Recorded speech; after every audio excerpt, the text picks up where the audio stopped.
ചട്ടോരി തികച്ചും ഒറ്റപ്പെട്ടു പോകുന്നു. പിന്നെ അവൾ ചിന്തിക്കാൻ തുടങ്ങി, എല്ലാ മൃഗങ്ങളെയും പക്ഷികളെയും മണ്ടന്മാരാക്കി അവരുടെയൊക്കെ മാമ്പഴങ്ങൾ മോഷ്ടിച്ചാലോ എന്ന്.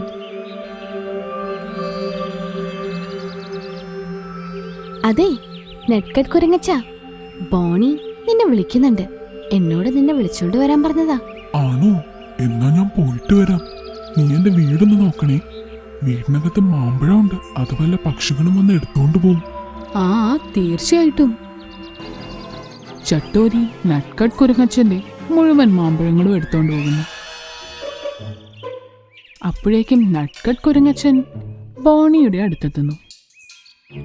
ബോണി, നീ എന്നെ വിളിച്ചിരുന്നോ? ചട്ടോരി അങ്ങനെ വന്ന് പറഞ്ഞല്ലോ.